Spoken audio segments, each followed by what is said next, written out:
Hello guys, welcome to football দুনিয়াতে ভিডিওতে সবাইকে স্বাগত। তো এই ভিডিওতে কী নিয়ে কথা বলবো সেটা নিয়ে নতুন করে বলার আর কিচ্ছু নেই।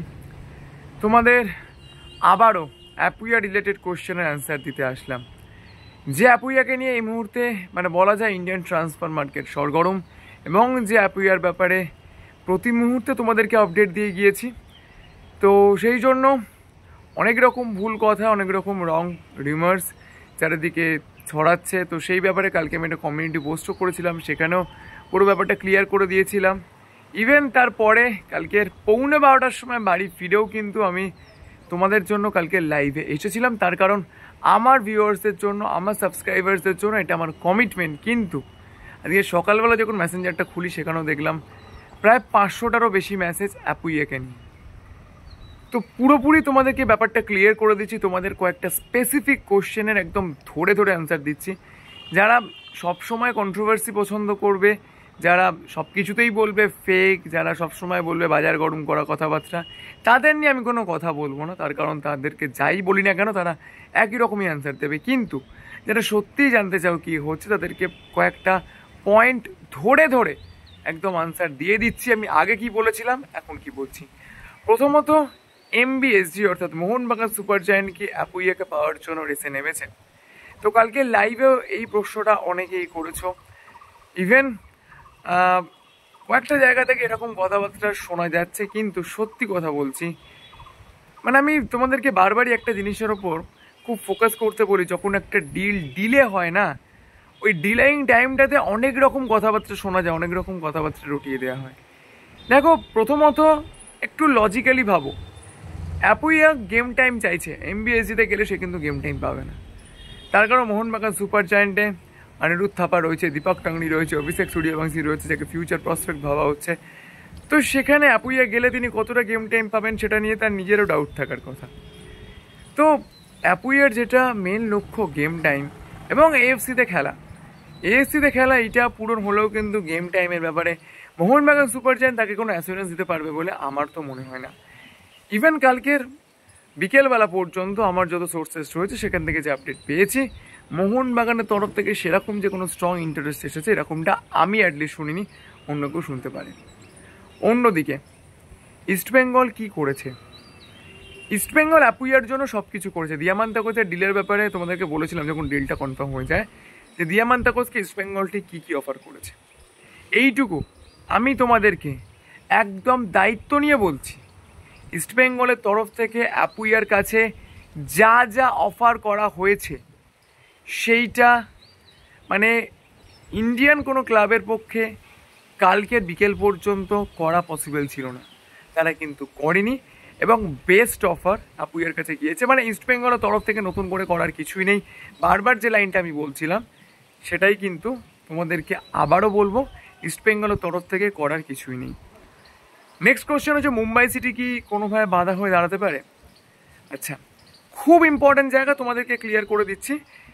মুম্বাই সিটি এফসি যদি পারমিশন না দিত তাহলে ইস্টবেঙ্গল কখনোই অ্যাপুইয়ার সঙ্গে কথাবার্তা বলতে পারতো না। তার কারণ অ্যাজ পার ফিফা গাইডলাইন, যখন কোনো আন্ডার কন্ট্রাক্টেড ফুটবলারের ক্লাব অন্য কোনো একটা ক্লাবের সঙ্গে ট্রান্সফার ফি নিয়ে নেগোসিয়েশন মোটামুটি একটা জায়গায় নিয়ে যেতে পারে, তারপরেই কিন্তু সেই পার্টিকুলার প্লেয়ারের সঙ্গে তার পার্সোনাল টার্মস অ্যান্ড কন্ডিশনস নিয়ে নেগোসিয়েশন করার পারমিশন দেয়। যতক্ষণ না পর্যন্ত ইস্টবেঙ্গল মুম্বাই সিটি এফসির সঙ্গে অ্যাপুইয়ার এক্সিট ক্লজ ওয়াইজ ট্রান্সফার ফিটা নিয়ে মোটামুটি একটা জায়গায় যেতে পেরেছিল, ততক্ষণ পর্যন্ত কিন্তু মুম্বাই সিটি এফসি অ্যাপুইয়ার সঙ্গে ইস্টবেঙ্গলকে কোনোরকম কন্ট্যাক্টই করতে দেয়নি। এটাই কিন্তু ফিফা গাইডলাইন, ফিফা রুল কিন্তু এইটাই বলে, যতক্ষণ না যে ক্লাবের সঙ্গে কন্ট্রাক্ট রয়েছে সেই ক্লাব ওই পার্টিকুলার প্লেয়ারের সঙ্গে অন্য কোনো ক্লাবকে যোগাযোগ করতে দিচ্ছে, ততক্ষণ পর্যন্ত কিন্তু অন্য কোনো ক্লাব সেই প্লেয়ারের সঙ্গে কন্ট্যাক্ট করতে পারে না অ্যাজ পার ফিফা গাইডলাইন।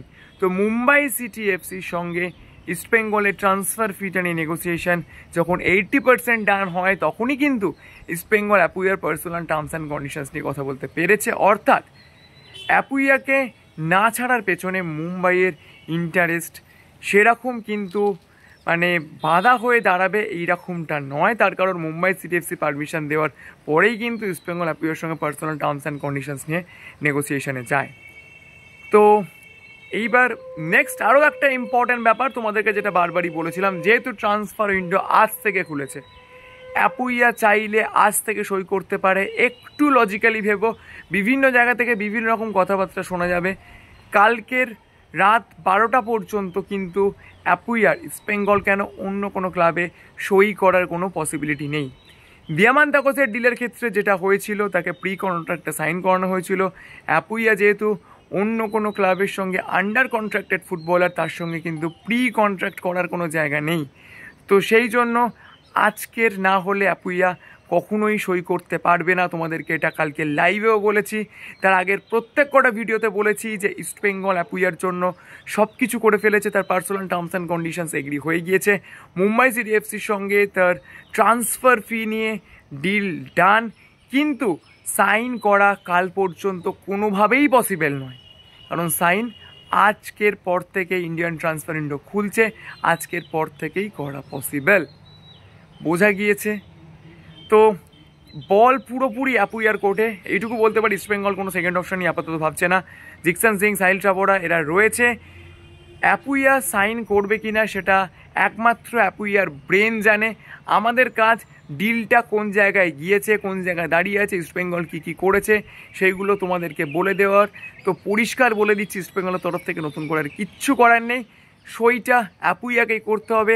আমি কিছু বলবো না বা অন্য কেউ কিচ্ছু বলবে না, আমাদের বলাতে কিছু চায়ও আসে না। এইটুকু বলতে পারি, ইস্টবেঙ্গল সব কিছু করে ফেলেছে, শুধু সাইনটা অ্যাপুইয়াকে করতে হবে।